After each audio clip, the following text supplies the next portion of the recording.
tersusun dari beberapa asam amino yang saling berkaitan. Selanjutnya, struktur kimia. Yang pertama, asam karboksilat, yang kedua, asam amino, yang ketiga, ikatan peptida. Berikut ada gambarnya, kita bisa dilihat pada gambar berikut. Berikut ada komposisi unsur C, H, O, N, dan Sp dalam protein. Yang pertama, karbon 50%, hidrogen 7%, oksigen 23%, nitrogen 8%, sulfur 0-3%, fosfor 0-3%. Selanjutnya, adapun sifat-sifat protein. Sifat protein tergantung dari jumlah dan susunan asam amino yang menyusun molekul protein. Sifat protein juga ditentukan oleh bagaimana peptida terikat satu dengan yang lainnya. Selanjutnya, ada klasifikasi protein, yaitu ada 3 macam. Yang pertama, berdasarkan komponen kimiawi, yaitu terbagi menjadi 2 bagi. Yang pertama, protein sederhana, yang kedua, protein konjugasi. Yang kedua, adapun berdasarkan bentuk molekulnya. Yang pertama, protein berbentuk serat, yang kedua, protein berbentuk bola. Dan yang ketiga, berdasarkan kelarutannya dan fungsinya. Baiklah, selanjutnya ada jenis protein konjugasi, yaitu ada 5. Yang pertama, nukleoprotein, tersusun oleh protein dan asam nukleat, yaitu terdapat dalam inti sel, kecambah, dan biji-bijian. Yang kedua, ada glikoprotein, tersusun oleh protein dan karbohidrat, yang terdapat pada putih telur, musin atau kelenjar ludah, tendon musin atau tendon, dan hati. Yang ketiga, lipoprotein, tersusun oleh protein dan lemak, terdapat pada serum darah, kuning telur, susu, dan darah. Yang keempat, fosfoprotein, tersusun oleh protein dan fosfat, yang terdapat dalam kasian susu, fosfitin, atau kuning telur. Yang terakhir, kromoprotein, yang tersusun protein dan pigmen, terdapat dalam hemoglobin. Selanjutnya ada klasifikasi berdasarkan bentuk molekulnya, yaitu ada 2. Yang pertama, globular protein, yang kedua, fibrous protein. Yang pertama, protein globular berbentuk bola, terdapat dalam cairan jaringan tubuh. Proteinnya yang merupakan kelompok ini adalah albumin, globulin, histon, dan protonin. Yang kedua, protein berbentuk serabut, terdiri atas beberapa rantai peptida berbentuk spiral yang terjalin satu sama lain, sehingga menyerupai batang yang kaku. Protein ini terdapat dalam unsur-unsur tubuh seperti kolagen, elastin, keratin, dan miosin. Selanjutnya, ada sifat-sifat asam amino. Yang pertama, padat, yang kedua, kristal, yang ketiga, titik dinding tinggi, yang keempat, sangat larut dalam air, polar dan membentuk ion-ion. Yang kelima, gugus amino NH2, basa kuat dan dapat menarik ion H+ dari H2O membentuk NH3+. Yang keenam, gugus amino NH2, basa kuat dapat menarik ion H+ dari air membentuk NH3+.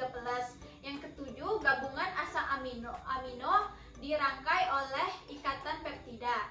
Yang terakhir, ikatan peptida membentuk dari COOH asam amino pertama dengan NH2 dari asam amino berikut. Contohnya bisa kita lihat gambar di atas. Selanjutnya ada struktur protein, yaitu terbagi menjadi 4 struktur protein. Yang pertama primer, yang kedua sekunder, yang ketiga tersier, yang keempat kuartener.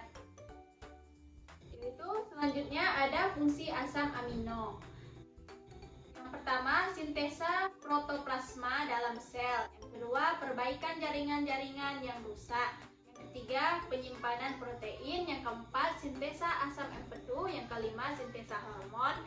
Yang keenam, sintesa enzim. Dan yang terakhir, sintesa protein susu dan antibodi. Selanjutnya, sumber protein. Sumber protein terbagi menjadi 2 bagi. Yang pertama, sumber protein hewani dapat berbentuk daging, unggas, alat-alat dalam seperti hati, pankreas, ginjal, paru-paru, jantung, dan jeroan, susu, telur, ikan, dan kerang-kerangan. Yang kedua, sumber protein nabati dapat berbentuk kacang kedelai dan hasil olahannya seperti tempe, tahu, serta kacang-kacangan lainnya.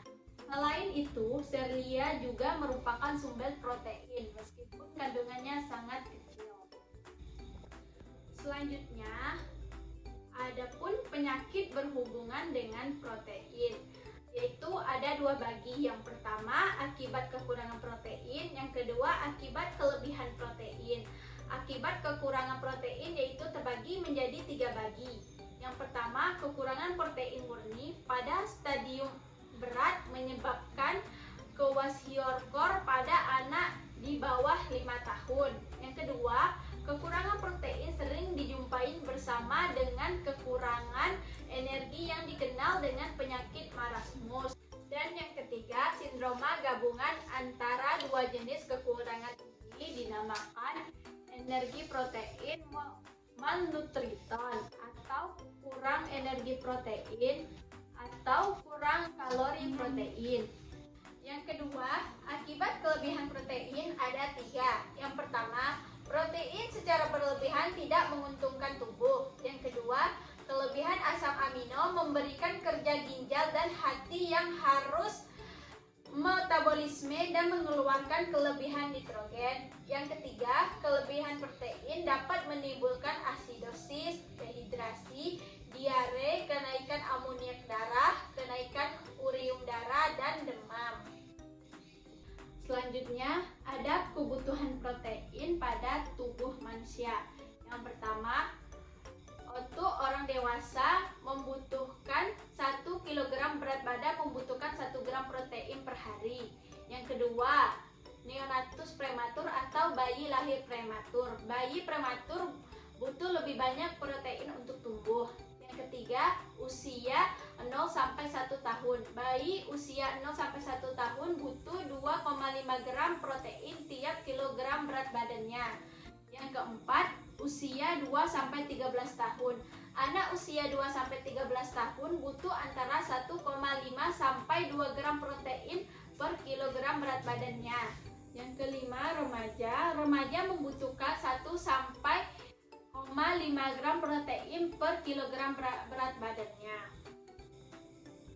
Baiklah, itu saja yang dapat saya sampaikan. Mohon maaf bila ada kekurangan. Semoga video ini bermanfaat bagi teman-teman. Saya tutup. Wassalamualaikum warahmatullahi wabarakatuh.